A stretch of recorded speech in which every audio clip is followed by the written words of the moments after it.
So I wanted to share with you a kavana, an idea, an intention that you can have when you pray Shmoneh Esre.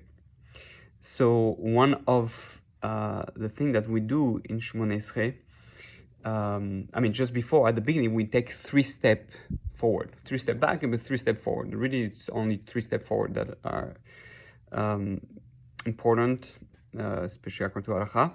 So what can we imagine when we do those 3 steps? There's many answers, but I want to share a bit of a new idea. We know that our main thing as human beings is to go back to the level of Adam Rishon in Gan Éden. We know that the main thing is to go back there, and that being there is being able to be back there, is having able to rectify it, to have taken a new approach on the world, and taking responsibility for our mistake and fixing it and coming back to the level of Adam before he sinned. So what's happening is that we have to imagine that we are similar to Adam Arishon right after the sin. What happened right after the sin? Adam Arishon and Adam and Eve were both hiding behind the tree.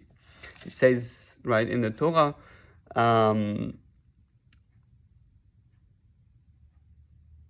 it says like that on chapter 3, verse 8, וישמעו את קול השם אלוקים מתהלך בגן לאורך היום ויתחבא האדם ואשתו מפני השם אלוקים בתוך עץ הגן.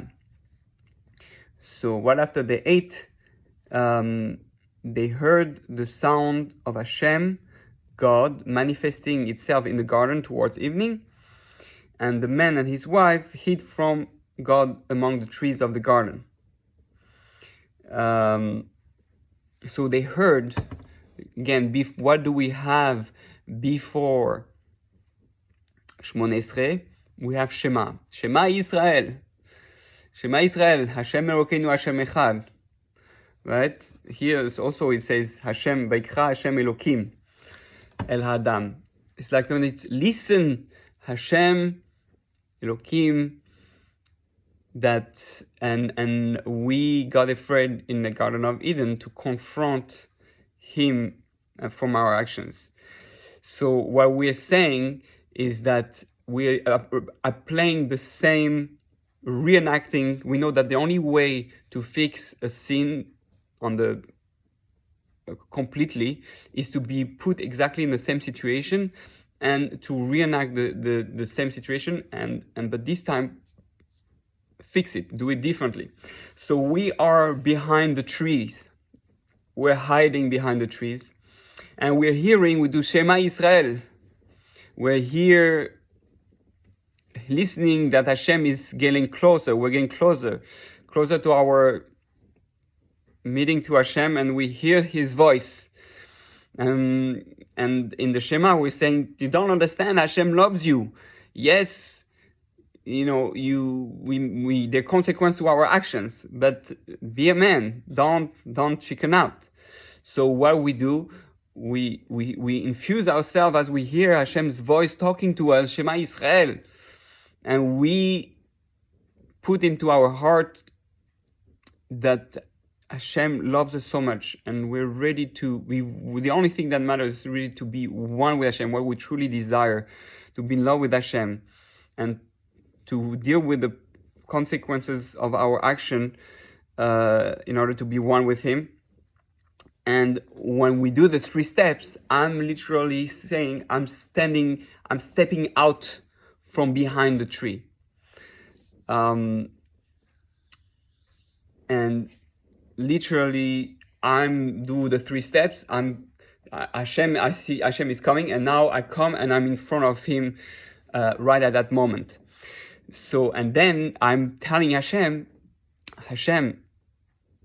yes, I made these mistakes. My choices were not all perfect, and I had difficulties. But now I have a new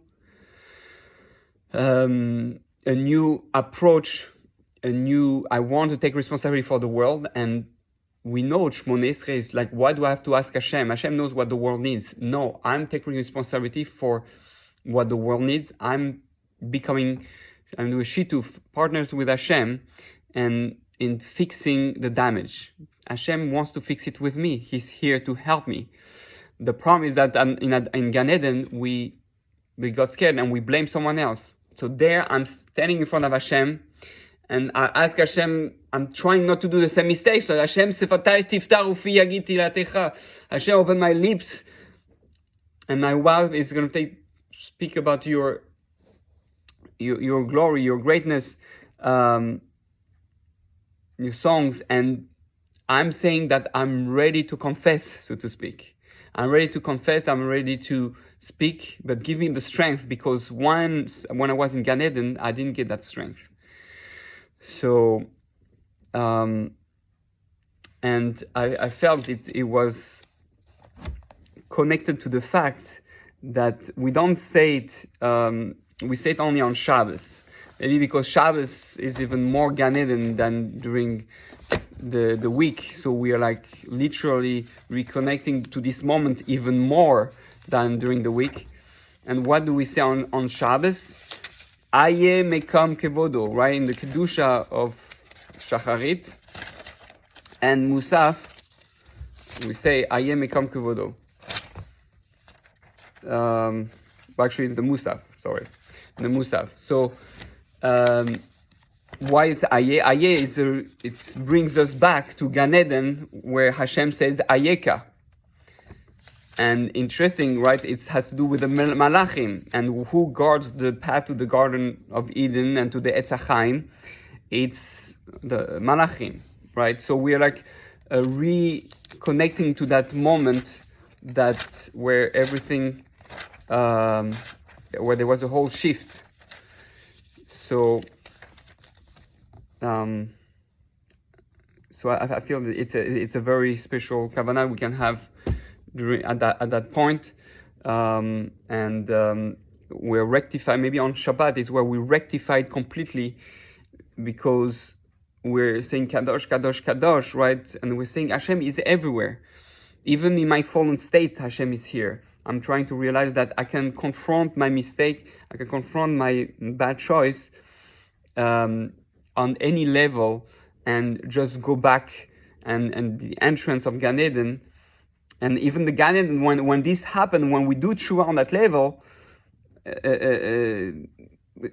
say Ayeh Mekam Kavodo? Is the Ranachim says there, Ayeh Mekam Kavodo, where it's the place, Baruch Kavod Hashem Mekomo, from his place, because the Malachim, it's bypassing the Malachim, it's transcending the whole system.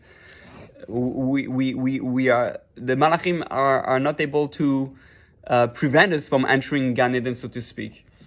So, anyway, I think it might be an interesting thought to think about for Shmoneh Esre, and make our Shmoneh Esre more powerful, more tangible, more exciting. So have a wonderful Gan Éden trip next time you daven.